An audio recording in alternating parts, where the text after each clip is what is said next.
adalah tentang ini ya, tentang vitalitas pria dan juga hubungannya dengan kesuburan. Iya, ternyata banyak banget ya pengaruhnya. Usia tadi, kegemukan Terus juga ya. Sebenarnya tapi ini sudah ada Dr. Samuel Utoro, spesialis gizi klinik. Halo dokter. Halo dokter. Ya, ini dok banyak sekali pasti nih masyarakat yang ingin bertanya nih dok. Ya. Sebenarnya bisa disiasati nggak sih dok? Tadi kan ada tuh beberapa faktor yang memang kita tidak bisa menghindar, kayak misalnya usia. Pertamanya Gitu. usia. Nah, itu bagaimana sebenarnya caranya untuk meningkatkan stamina dan juga vitalitas, terutama pada pria. Nah, tapi nih dok, banyak juga nih mitos atau fakta yang beredar di masyarakat, kita bahas dulu ya. Yaitu yang pertama itu adalah konsumsi kopi pada pria itu dapat meningkatkan vitalitas. Fakta atau mitos? Ini fakta. Fakta. Jangan lupa ya ibu-ibu di rumah setiap pagi sediain bapak-bapaknya kopi. Gimana tuh dok? Tapi seberapa banyak nih dok? Jadi gini, si kopi ini sebenarnya tidak langsung terhadap hormon pria. Hormon pria itu kan testosteron, ya. Tapi kopi ini mengandung namanya kafein. Kafein itu punya efek stimulan. Stimulan itu merangsang. Jadi prianya menjadi lebih segar, lebih bugar, ya. Dia lebih nggak ngantukan, dia lebih waspada. Jadi kalau ketemu dengan pasangannya, dia akan lebih mudah terangsang, lebih mudah timbul gairahnya, karena tubuh dia terasa fit, terasa bugar. Gitu. Ada ini nggak dok? Misalnya kayak racikannya khusus harus seperti apa? Misalnya mungkin nggak boleh pakai gula atau seperti apa? Jelas. Yang jelas minum kopi yang terbaik adalah black coffee, kopi hitam, tanpa gula, tanpa creamer, tanpa susu. Ya, jadi kopi hitam itu kafeinnya bagus. Dalam satu hari nih dok mesti dikasih berapa cangkir nih? Ibu-ibu mesti ngeracik berapa cangkir nih buat pasangannya? Maaf ya dokter, semangat ya. Semangat ini saya nih ya. Bapak, nanti saya bikinin kopi. Berapa cangkirnya? Jadi cangkirnya itu yang penting jangan berlebihan. Satu cangkir kopi kira-kira kafeinnya 80 mg. Sementara batas maksimal minum kafein satu hari itu nggak boleh lebih dari 400 mg. Jadi maksimal 5 cangkir. Cangkir loh, bukan gelas. Cangkir, Cangkir. Jadi yang bagus itu berapa? Ya pagi, siang, sore. Tapi hati-hati, kafein itu tadi saya bilang merangsang, menstimulasi. Jadi dia itu nggak bisa tidur kalau minumnya kemalaman. Tapi ada juga orang yang tidur aja minum kopi. Gitu. Iya, ada juga. Dok, kalau penderita jantung tapi tetap boleh minum kopi itu? Hati-hati. Jadi kalau buat penderita jantung lain lagi. Ini kan jantungnya kalau bisa tidak terbebani. Sementara kafein itu akan membebani jantung. Denyut jantungnya akan berdebar. Dan ingat, ada orang tertentu minum kopi, walaupun sedikit dia akan berdebar. Jadi sebaiknya yang menderita jantung jangan minum kopi. Oke, nah dok ini juga banyak banget nih. Aduh ini umum banget ya, kalau katanya konsumsi daging kambing itu bisa meningkatkan vitalitas pria. Ini fakta atau mitos? Dokter, jangan jawab dulu.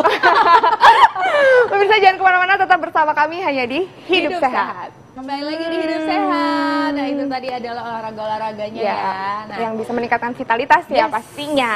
Nah tadi ada pertanyaan dari Intan nih ya. Apa nih Intan pertanyaannya? Nah tapi sebelumnya kita mau kasih informasi buat pemirsa yang mau bergabung bersama kami. Bisa langsung aja telepon ke nomor yang ada di bawah ini. Iya, bisa langsung tanya-tanya langsung sama dokter. Oke. Nah, kali ini gimana nih? Tadi ada mitos yang beredar mengenai konsumsi daging kambing itu bisa meningkatkan vitalitas pria. Mitos atau fakta dokter? Itu mitos. Oh mitos. Ya, jadi sebenarnya ini masalah persepsi. Jadi perasaan orang yang makan daging kambing. Iya, orang itu langsung jadi panas. Iya, katanya ngerasa panas. Itu memang benar karena daging kambing itu termasuk golongan daging yang membentuk panas di tubuh pada waktu dia dicerna maupun pada waktu dia di metabolisme. Metabolisme itu diurai di dalam sel. Nah, itu membentuk panas tubuh lebih tinggi dibanding daging yang lain. Nah, ini persepsi orang sebenarnya bukan hubungan ke gairah, tapi lebih ke hubungan panas tubuh yang disebut termogenesis, membentuk panas. Nah, dia karena pikirannya udah rada-rada ke arah sana, jadi berasa panas, langsung pikirannya ini meningkatkan gairah. Jadi merasa hot gitu. Iya. Oh, jadi ternyata sebenarnya bukan karena kambingnya ya? Bukan, itu dia. Karena mindsetnya aja, emang dasar aja. Oke dok. Oke, selanjutnya nih dok, ini ada di kita ada semangka nih, Ya. dok, ya, buah-buahan. Konsumsi semangka nih dok, katanya dapat meningkatkan vitalitas pria. Fakta atau mitos dokter? Fakta. Fakta. Perempuan juga bisa nggak dok? Lain. Oh lain. Perempuan bukan semangka. Terus apa dok? Oh perempuan bukan semangka. Oh Apa? perempuan malah apel. Beda sini Oh gitu ya Iya. udah ini apel bagi apel. Kenapa dok? Kenapa dok? Ini kenapa saya bilang ini fakta? Karena di dalam semangka itu mengandung zat yang namanya citrulline, mengandung lycopene, mengandung beta karoten.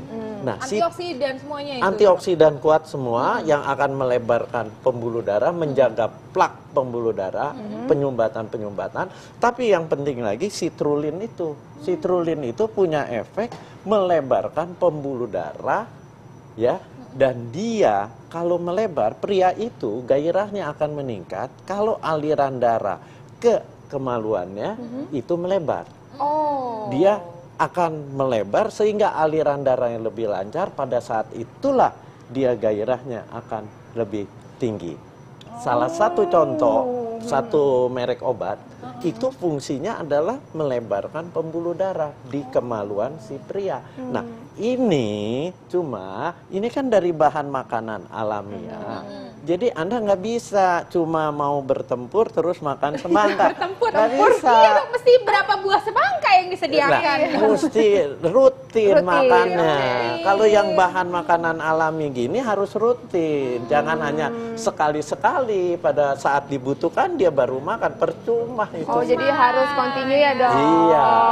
Nah, ini ada banyak lagi nih banget. dok. Katanya ini ada juga di sini kacang-kacangan nih dok. Konsumsi kacang-kacangan katanya dapat meningkatkan vitalitas pria. Mitos atau fakta dokter? Fakta. Fakta. Oke, Iya. saya bawa pulang dulu yang ini. Dokter Ali seneng banget. Gimana? Itu kenapa dok? Karena di kacang itu dia mengandung beberapa macam vitamin. Vitamin B6 itu akan meningkatkan gairah. Kemudian dia juga mengandung asam folat, meningkatkan gairah. Dan yang terpenting dia mengandung zat asam amino yang namanya arginin. Arginin itu punya efek memang akan melebarkan pembuluh darah. Yang tadi seperti semangka, pembuluh darah di kemaluan prianya melebar sehingga tingkat ketegangannya pun akan meningkat. Ini harus dikonsumsi secara rutin juga Secara dok? rutin, Secara- makanlah Oh, kacang-kacangan setiap hari paling enggak satu genggam tangan. Satu genggam gini. ya. Iya. Oke. Nah, ini setelah kacang-kacangan Kacang-kacangan ada teh hijau. Nah, tapi ada cabai juga nih. Iya. Nah, ini sekarang cabai dulu ya. Oh, cabai dulu. Karena Baik, ini baik. biar sama aku merah-merah juga. Dok, nih katanya mengkonsumsi cabai ini bisa juga meningkatkan vitalitas pria. Ini fakta atau mitos? Ini fakta juga. Fakta Karena juga. Sering nyambel? Sering nggak? Kita mesti nyambel ya, ibu-ibu. Oke. Kenapa sih dok? Kok bisa sih dok? Karena dia mengandung satu zat yang namanya capsaicin. Oh, Capsaicin itu punya efek memang satu antioksidan kuat, yang tadi saya bilang menghambat penyumbatan pembuluh darah. Kemudian dia punya efek juga akan melebarkan si pembuluh darah, dan makan cabai itu memberikan rasa gairah. Itu yang paling penting lagi. Gitu. Iya. Perempuan bisa nggak dok? Kan perempuan juga banyak yang doyan pedes-pedes. Ya. Oh, Ibu-ibu kalau- biasanya doyan nyambel. Perempuan bisa, tapi lebih ke rasa panasnya itu makan cabai. Oh, ini Iya. sebelumnya atau harus rutin dok? Ya harus rutin Oh, rutin dong. juga. Pokoknya semua makanan alami ini nggak ada yang bisa hanya pada saat tertentu kita makan terus kita akan timbul gairah, nggak ada. Ini harus rutin dimakannya. Oke, nah ini tadi sudah saya angkat nih dok, teh hijau. Ya. Konsumsi teh hijau katanya bisa meningkatkan vitalitas pria. Mitos atau fakta dokter? Fakta juga. Fakta juga. Karena dia mengandung zat yang namanya epigalokatekin galat. Itu punya efek sebagai antioksidan kuat. Dan dia mengandung kafein juga. Artinya dia akan memberikan rasa segar, kemudian pembuluh darahnya semua akan terbuka. Pokoknya prinsip pada pria, ingin gairahnya tetap terjaga, aliran darah ke kemaluannya harus tetap terjaga. Jangan Anda makan makanan yang dapat menyumbat pembuluh darah. Itu kuncinya. Oh, nah dok, aku pengen nanya deh dok, aku denger banyak banget nih berita beredar. Katanya orang-orang yang suka ngerokok, misalnya rokok-rokok mentol Ya. gitu, itu bisa membuat orang jadi impoten. Ya, Itu fakta atau mitos? Dok? benar sekali. Ini fakta, Fakta? bisa impoten. Karena rokok itu mengandung nikotin. Kemudian mentol itu mint. Itu akan menekan produksi testosteron. Nah, sementara si nikotinnya akan merusak dinding pembuluh darah. Sehingga apa? Aliran darah ke daerah kemaluannya akan terganggu. Kalau dia terganggu, kan nggak bisa gairahnya nggak bisa timbul. Dan dia pria itu yang penting adalah tingkat ketegangannya. Iya, betul. Nah, lanjut nih dong ngomongin min. Ini min, ini kita agak semakin tegang ya ngomongin. Dok, ini tadi ngomongin min, kalau misalnya konsumsi daun min itu katanya bisa menurunkan vitalitas pria. Mitos atau fakta, dokter? Itu fakta, Fakta. menurunkan. Iya, kalau daun mint atau mint yang sudah diekstraksi itu memang akan menurunkan gairah. Oh, Ya. jadi emang itu juga berarti harus dihindarin ya dok, jangan Ya. banyak-banyak kalau Ya. mengkonsumsi daun mint. Ya. Yang lebih parah yaitu rokok yang rasanya mint. Min itu malah justru makin parah lagi Itu. ya dok ya. Nah, satu lagi nih dok, berarti ini yang tadi apel Wanita. nih dok. Konsumsi apel bisa dapat meningkatkan vitalitas pria. Mitos atau fakta? Kalau dokter? pria nggak ada hubungan mitos, mitos, tapi ini ya. lebih ke arah wanita. Wanita malah justru. Iya, ya. kenapa? Karena dia mengandung yang namanya pitoestrogen. Pitoestrogen itu hormon pada wanita yang akan meningkatkan lubrikasi di kemaluan wanita.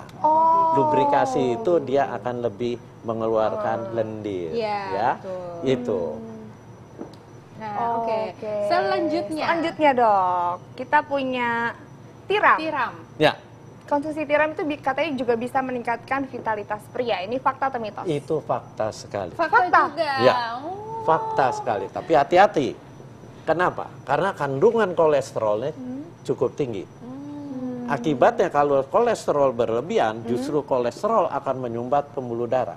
Sementara di tiram sendiri bagusnya, dia kadar zinc-nya tinggi. Zinc itu salah satu mineral yang dibutuhkan untuk pergerakan sperma. Jadi orang-orang yang pria yang infertil disarankan makan tiram supaya kadar zinc-nya tinggi. Tapi di tiram itu untuk meningkatkan gairah, dia mengandung yang namanya N-asetil aspartat. Justru itu bagus untuk meningkatkan gairah. Kenapa? Karena dia produksi hormon testosteronnya akan meningkat, kemudian pembuluh darah akan mudah melebar. Oh, gitu. Tapi kalau misalnya yang udah jadi ini dok kayak saus tiram gitu, itu ngaruh juga nggak dok? Ini masalahnya saus tiramnya benar gak terbuat dari ekstraksi tiram? Ya, kalau memang terbuat dari ekstraksi tiram itu benar. Tapi kan namanya orang jualan, kita nggak tahu isinya Iya, apa. betul. Gitu. Nah, kali ini yang terakhir nih dokter. Ya. Ada dark coklat, katanya bisa meningkatkan vitalitas pria. Mitos Ini atau fakta? fakta 100%. Oh, fakta 100%. Berarti kalau gitu yang ini 100% saya bawa pulang. Ya, oke. Gimana Tapi nih, Dok? ini ya harus dark coklat 99% atau yang 100%. Bukan dark coklat yang 60%, 50%, 70%. Karena itu masih ada kandungan gula. Oke. Kandungan gula itu justru akan berefek buruk bagi vitalitas seorang pria. Malah Nah, malah dark terlalu banyak coklat, gula malah bahaya ya, ya, Dok. kalau kita makan ini, apalagi yang tipis-tipis seperti ini, Anda potes, Anda taruh di lidah, dia akan lumer sendiri. Rasa pahitnya itu memberikan ketenangan, kenyamanan. Ya, satu. Kedua, di dalam dark coklat itu mengandung satu zat asam amino yang namanya arginin. Arginin itu punya efek melebarkan pembuluh darah. Jadi pembuluh darah di kemaluan pria itu akan terbuka lebar, aliran darah ke sana akan banyak. Hasilnya apa? Pada saat dia melihat sesuatu yang meningkatkan gairah, gairahnya Langsung itu lah ya, langsung siap gitu dia ya, akan Dok. meningkat. Konsumsinya berapa banyak, Dok? Berapa Konsumsinya banyak sehari itu 3 kotak. 3 kotak. Oh, 3 kotak. 3 kotak, Segini ya, Dok, ya? iya. Dan ini harus dikonsumsi tiap hari. Oke. Nggak bisa dikonsumsi hanya sewaktu-waktu. Tiap hari Anda makan rutin 3 kotak. Ya, itu akan meningkatkan gairah. Itu terbukti setelah berapa lama? Setelah Anda makan sekitar 2-3 bulan. 2-3 bulan. Dia akan timbul efeknya. Oh gitu, oke. Nah ini baiknya pagi, siang, sore, malam ini, Dok? Ya, baiknya sore dong. Sore. Menjelang malam. Sore menjelang malam. Jangan pagi-pagi, nanti pagi-pagi Jangan berangkat pagi-pagi. kerja terus lihatnya bahaya, Kalau Bu. gitu sore menjelang malam nyemilinnya coklat, Coklat. enggak coklat ya, Dok ya. Oke, nah terakhir nih, Dok, mungkin bisa kasih tips nih untuk ibu-ibu atau misalnya bapak-bapak yang ingin meningkatkan vitalitasnya dan juga spesial nih dari makanan nih. Prinsip Apa nih, Dok? ingin vitalitas pria tetap terjaga, pertama adalah dengan menjaga makanan, memilih makanan yang dapat membuka aliran darah. Itu pertama. Kedua, memilih bahan makanan yang dapat memproduksi testosteronnya tetap tinggi. Seorang pria mengalami andropos, penurunan gairah karena testosteronnya menurunnya terlalu cepat. Nah, menjaga itu kita juga memilih makanan-makanan tertentu seperti yang tadi dark coklat, kemudian semangka, ya. Kemudian lagi yang penting apa? Sumber protein. Ditambah yang penting adalah Anda harus olahraga teratur. Dan olahraganya olahraga yang membentuk otot. Bukan yang berlebihan ya, bukan yang angkat beban sampai 50, berpuluh-puluh kilo, enggak. Yang penting ototnya terjaga. Di usia 50, 60, ototnya terjaga, makanannya dijaga, jangan yang tinggi kolesterol, jangan yang tinggi lemak jahat, karena itu akan menyumbat aliran darah. Pasti gairah Anda akan tetap terjaga. Oke, terima kasih banyak, Makasih banyak, Dokter. Dokter.